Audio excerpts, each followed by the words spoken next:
What's up guys, Tipper Jackson here, and here it is, the Dark Lord Guide. Just for your info guys, you asked me a lot for the Dark Lord Guide, especially two-hand, and if you're expecting a defense Dark Lord Guide, you have to wait for that a little bit. Same goes for Blader and Whisperer Guide. I don't have in-depth knowledge about those, and I won't do a guide without in-depth knowledge. I know a lot of stuff about two-hand Dark Lord, and that's why I'm gonna do a two-hand Dark Lord guide now. Okay, let's start with it. But before that, I'm gonna explain you some crucial or some basic stuff you should really know. I know a lot of guys here.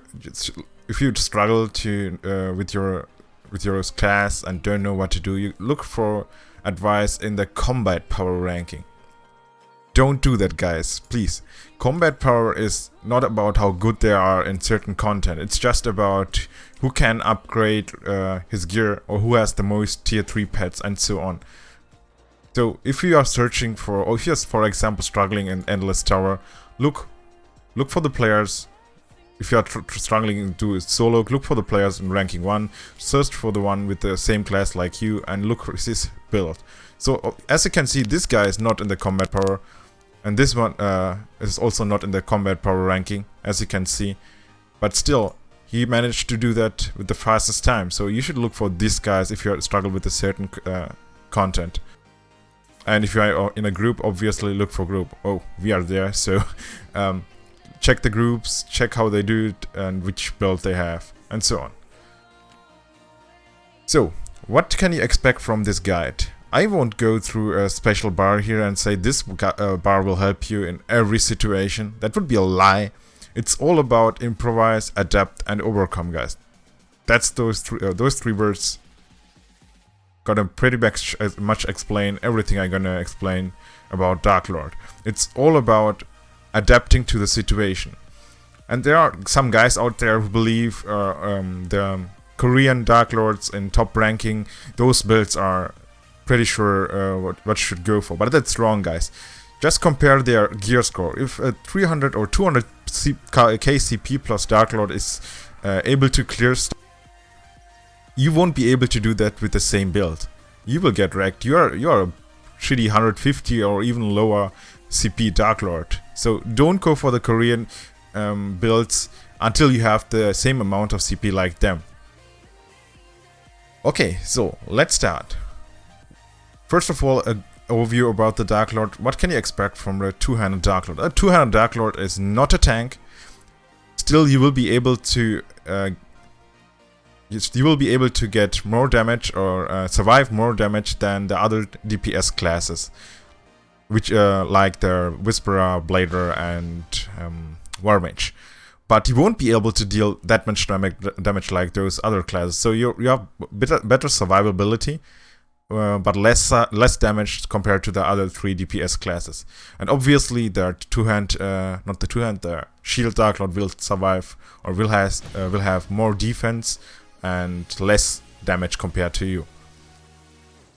So let's talk about the Soulskills first.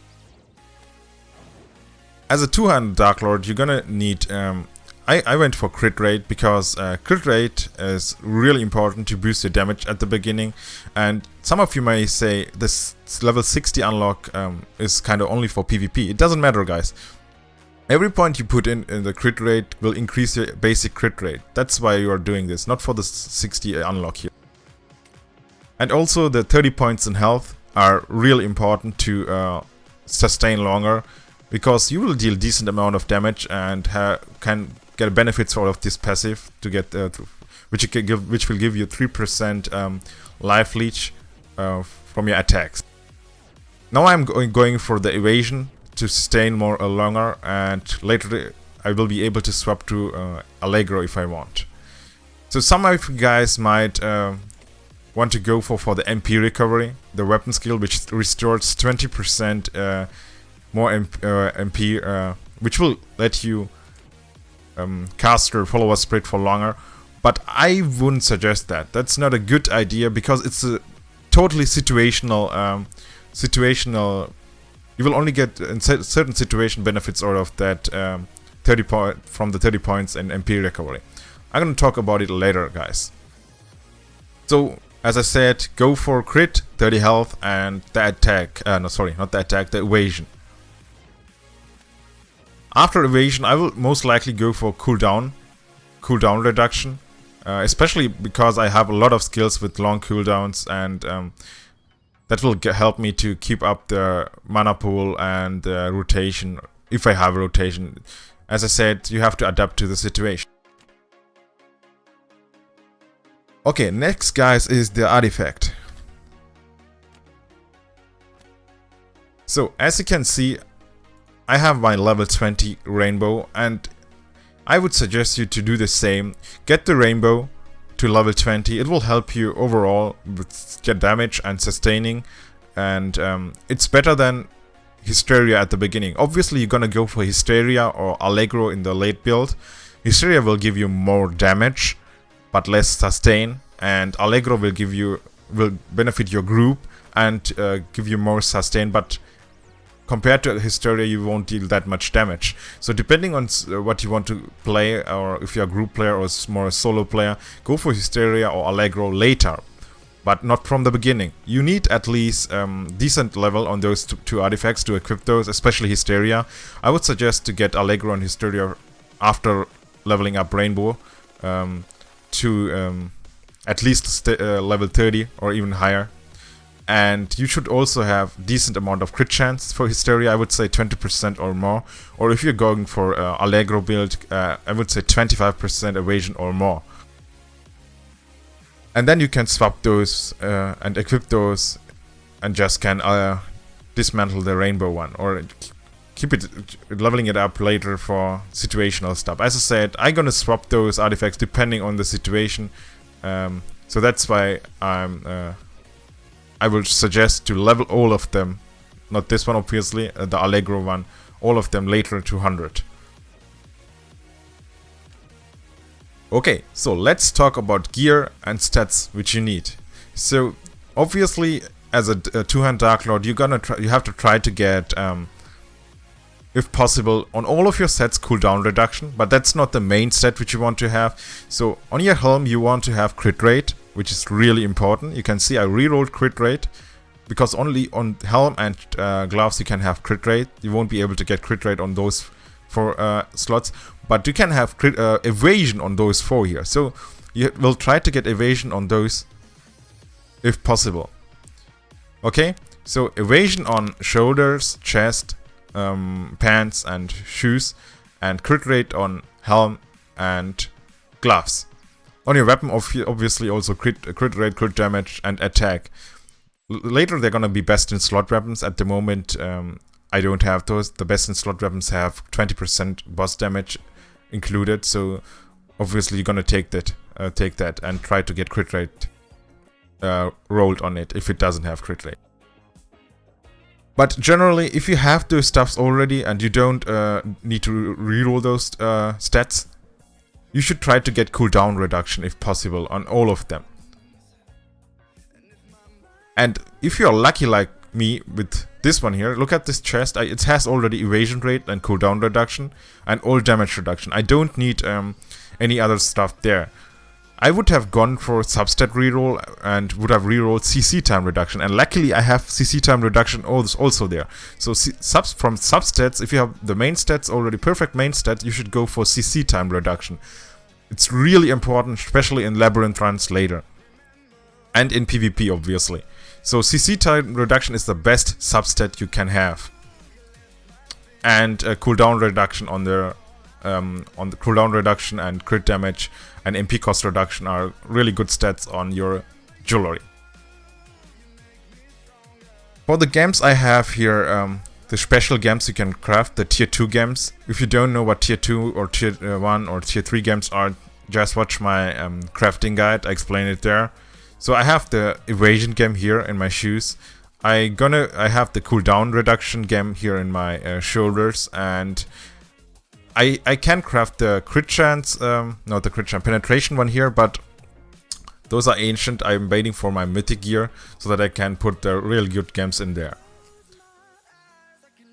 if you have just have ancients, don't put the tier 3 games or tier 2 games in it.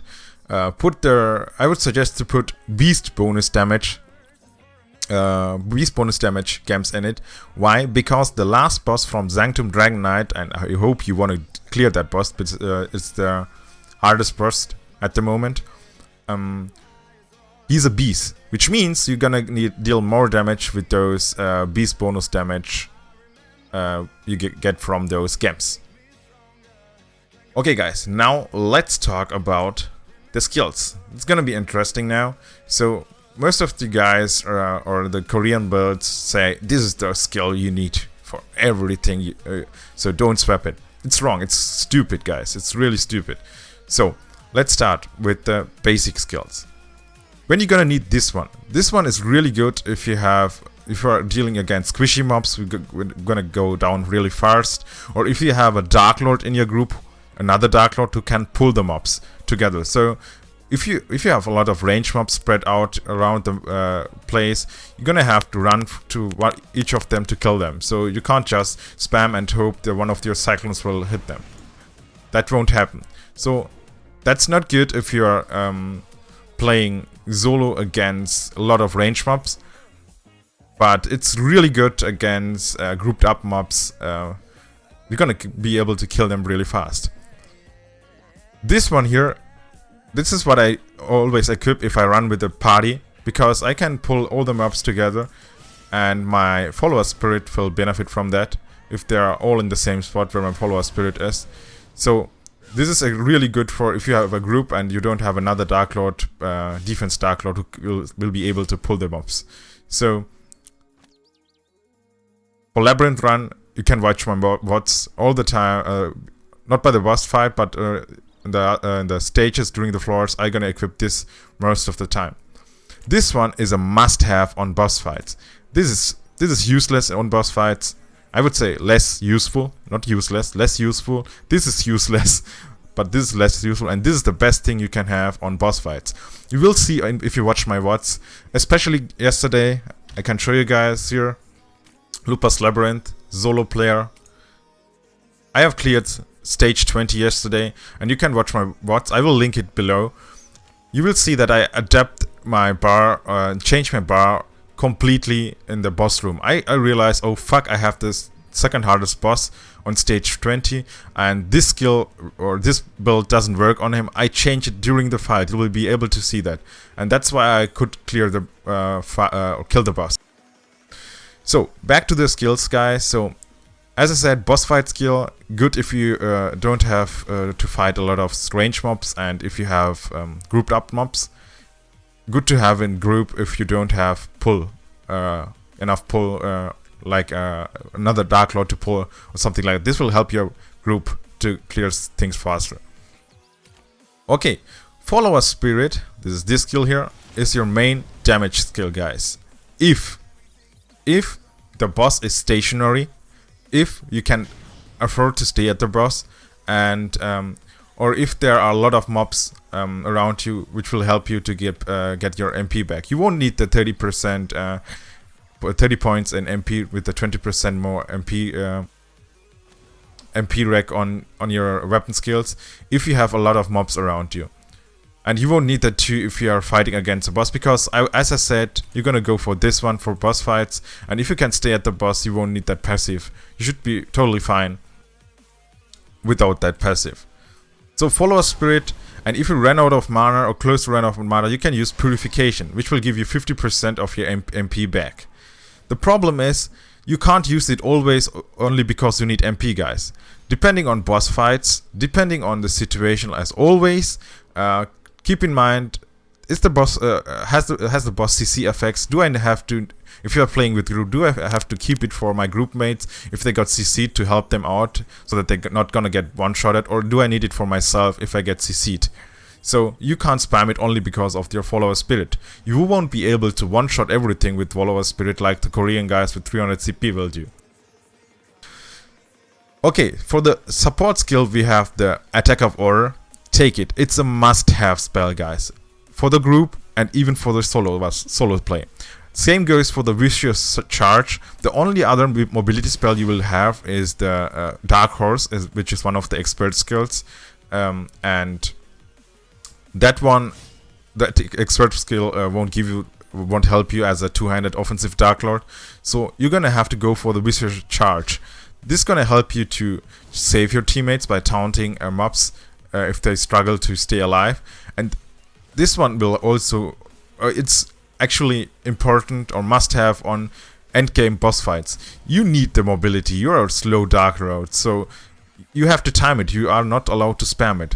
For example, as I said, look at my VOD. I'm gonna link below the level 20 Lupa's Labyrinth boss fight. I would have died much more often, or I wouldn't be able to survive that without this vicious charge. This one is really good, especially if you're soloing or even if you're in group content. I would say it's a must-have, as long as you can keep or stay at the mobs or stay at the boss. I swap that too, depending on the situation. It will reduce the incoming damage by 5% and deal dot damage around you. So for the other support skill, we have the Protective Touch, which will heal you and will give you movement speed bonus. Then we have the Holy Light here, which will heal you too, and will reduce for 5 seconds the MP costs of your skills. But I prefer this one because the Holy Light will be cast on you, so you won't be able to pick the place where you want to place it. So for example, if a teammates need help there, I have to run to him before I can activate the Holy Light.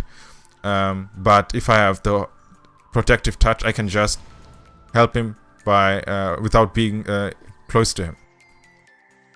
As I said, this one is good for CC clear and for mana sustain. If you don't have to worry about CC, you can just spam it if you are or use it if you are closely or near to close to run out of mana.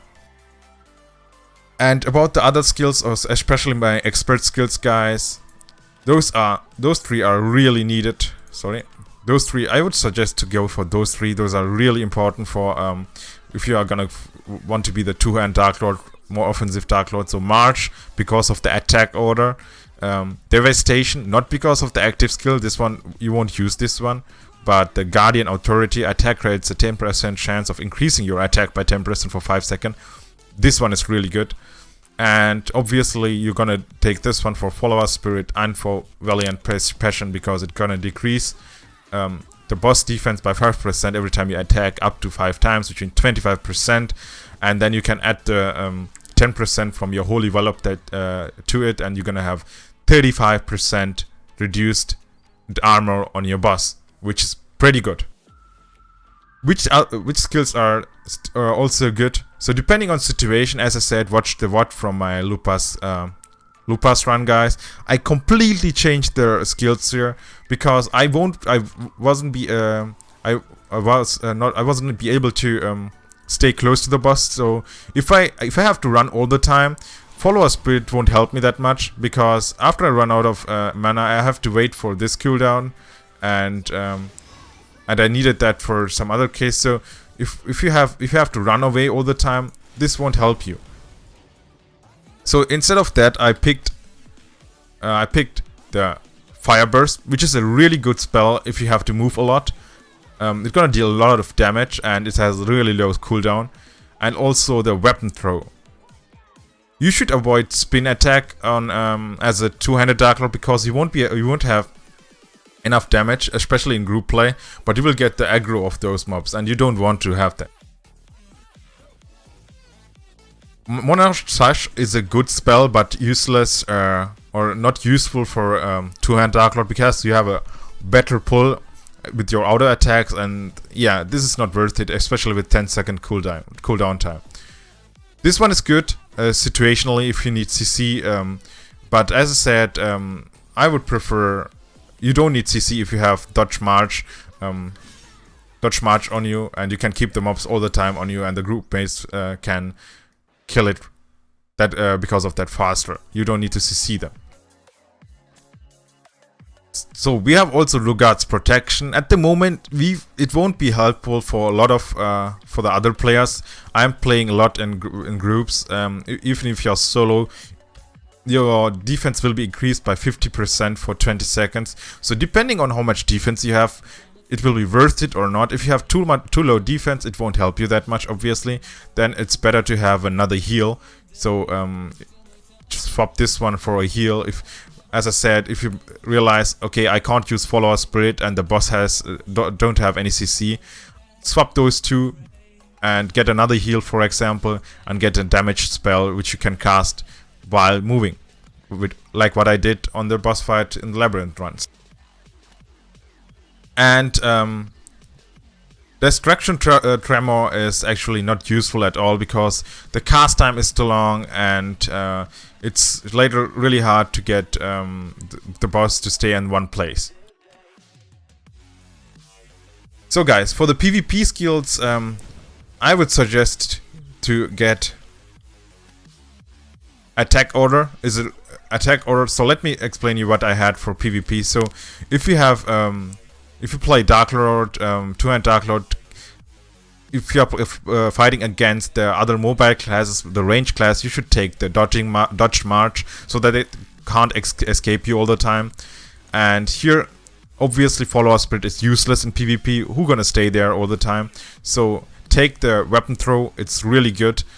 And also Fire Burst. I would change the one of those skills for here, the Eternal Flame for Fire Burst, and one of those, I would say, take the Purification out and get the Ice Claw. So you can grab him or grab the player and stun him, freeze him, throw your weapon, and Fire Burst him. So you have two range attacks, one CC, one defensive spell, one which gonna boost you, a gap closer, and one more CC here. You can also go for those two, but you have to get really close to them to get benefits out of that in PvP, and it's gonna be really hard, especially if you're playing group-oriented PvP. Get this one.